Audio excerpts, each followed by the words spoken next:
Imagine bringing in an animal to solve a problem only to see it create an even bigger one.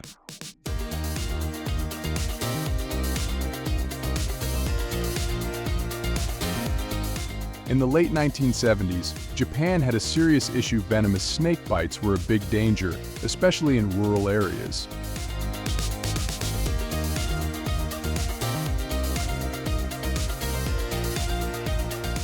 Hoping to fix this, they introduced mongooses, thinking they would control the snake population and save lives.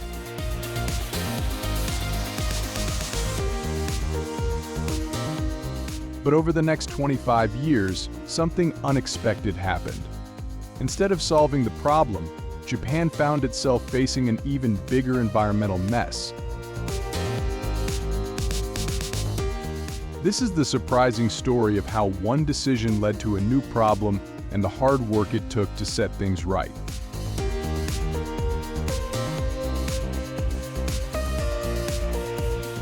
Let's explore why Japan's introduction of snake killers shocked everyone. This is a habu, which is a large Japanese pit viper. For a long time, venomous habu snake bites were a serious problem in some regions of Japan.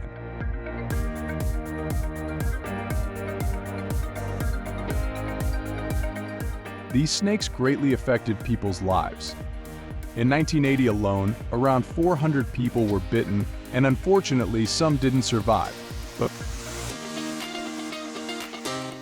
while Japan has many venomous snakes, the most dangerous are the larger species like the habu and their relatives, the eastern pit vipers. These snakes belong to the same family as rattlesnakes and puff adders, and their distant cousins include coral snakes and cobras. So you can imagine the challenge the Japanese faced, and it happened quite frequently.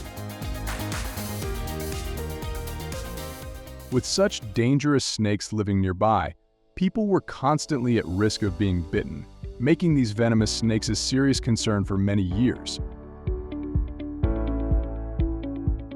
The solution seemed simple. Introduce an animal that eats snakes and can resist their venom. And who's good at that? The mongoose. In 1979, around 30 small Indian mongooses were introduced to Amami Oshima Island. They weren't just meant to control the habu population, they were also supposed to deal with a rat issue. Two birds, one stone. Mongooses live in countries like India, Bangladesh, and Nepal, and have a reputation for being effective snake hunters. It seemed like a perfect match. But oh boy, things didn't go as planned. By 1993, the mongoose population on Amami Oshima had grown a lot. The Ministry of the Environment became worried, and for good reason. By the year 2000, the mongoose numbers had reached about 10,000. Did the habu snake population drop? Technically, yes, but not because of the mongooses. You see, the mongooses weren't all that interested in hunting down habu snakes. Instead, they decided to go after easier meals.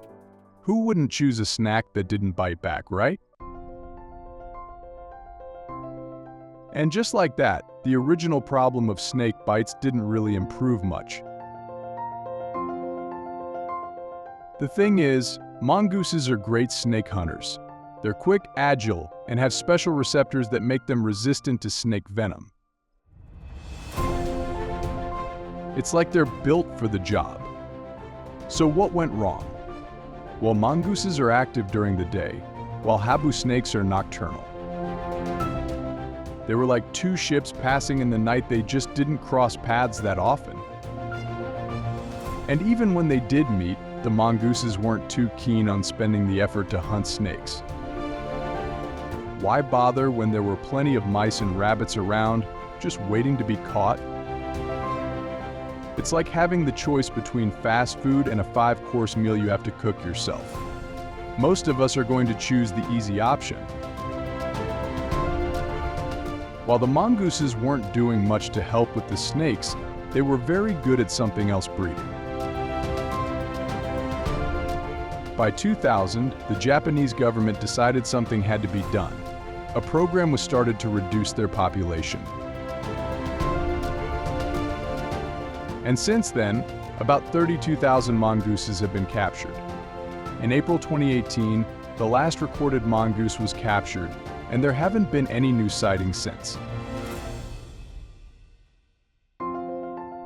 The Ministry of the Environment announced that the mongoose population on Amami Oshima had been completely eradicated, a real cause for celebration. But how did Japan manage to get rid of all those mongooses? It wasn't easy, that's for sure. At first, traps were set up along the roads. The problem? They didn't work very well. Mongooses are smart, and they just weren't interested. It became clear that a better strategy was needed, so they used a mix of special traps, toxic bait, and substances designed to attract the mongooses.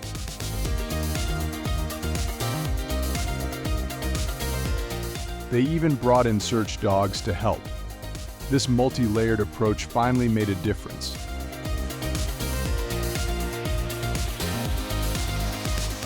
Local people played a huge role in this effort. Since 2005, teams of mongoose hunters made up of locals and volunteers roamed the forests, setting traps and catching mongooses. It wasn't glamorous work, but it paid off. Their hard work was a big part of why the program succeeded. They were dedicated, and without their efforts, it would have been nearly impossible to remove the mongooses from the island.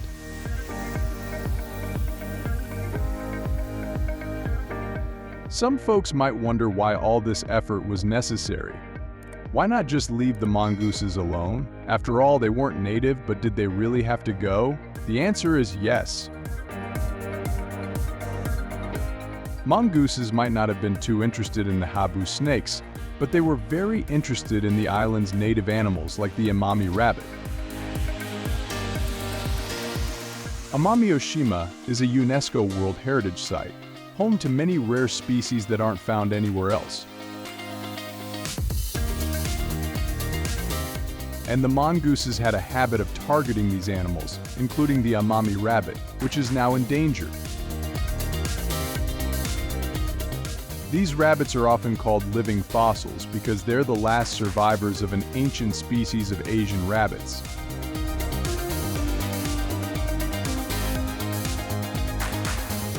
Once, these rabbits roamed the mainland, but now they exist only on 2 small islands. The mongooses made their survival much harder. They also caused problems for other species, like the Ryukyu rat. Altogether, about 15 native species were impacted by the mongooses, a reminder that even the best intentions can have unintended consequences. The farmers weren't happy either. The mongooses ate farm birds, ruined crops, and even spread diseases. In just 20 years, the habitat for small animals on the island shrank by 40%. It quickly became clear that bringing mongooses to Amami Oshima had done more harm than good. Islands are delicate ecosystems, home to animals that aren't used to dealing with new predators. And mongooses are known for eating anything they can catch. It's easy to see why their arrival caused such trouble. The whole situation on Amami Oshima is a reminder that we need to be careful about introducing new species to fragile ecosystems. It took nearly 25 years to remove the mongooses and almost 50 years to complete the project. But in the end, Japan made the right decision to protect its native species. Invasive species can cause serious harm if they're left unchecked. The sooner you act, the better the outcome. Japan's success on Amami Oshima is impressive. It's one of only 9 cases worldwide where mongooses have been completely removed from an area. But the work against invasive species isn't over. Mongooses still live on other islands, and the lessons learned on Amami-Oshima are now being used in other parts of Japan. Teams are heading to Okinawa, where mongooses are also causing trouble. There's a real chance that mongooses from Okinawa could move back to Amami-Oshima, restarting the whole cycle. In Okinawa, the mongooses were introduced around 70 years before they were brought to Amami-Oshima. Conditions in Okinawa are even better for them, a warmer climate and a habitat that's closer to their natural environment. Because of this, the situation in Okinawa is more complicated. If the idea of introducing animals to solve problems sounds familiar, that's because Japan isn't the first to try biological control. It's a method that involves using one species to control another, but it doesn't always work out the way people hope. Introducing mongooses to control snakes is one example. Farmers have also used insects to protect their fruit trees. While these methods can be effective, they need to be handled carefully. If not, the results can be a mess. Just ask Hawaii. Other places tried introducing mongooses too, like Jamaica. There, a British colonist brought mongooses to his sugar plantation to control rats. But again, instead of eating the rats, the mongooses caused problems for local birds and reptiles. With fewer animals eating insects, a tick outbreak followed. It was one problem after another. This shows that we need to be really careful about introducing new species without enough research. Luckily, some conservation stories have happier endings. On 4 small islands in the Caribbean, St. Croix's ground lizards have started to make a comeback. These lizards were wiped out on their namesake island because of the introduction of mongooses and habitat changes. But conservationists moved them to safer areas, and now their population is growing. Today, nearly 3,000 lizards are thriving thanks to careful conservation efforts. In the end, the battle against invasive species is always challenging. But Japan's experience on Amami-Oshima shows that success is possible even if it takes decades.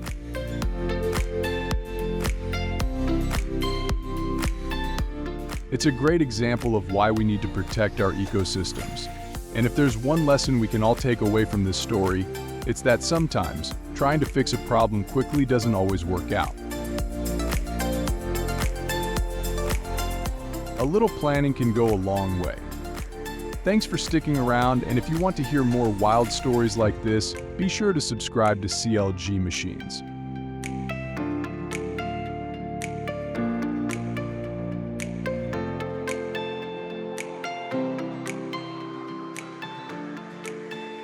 This is the video we created, hoping to receive support and appreciation from you all.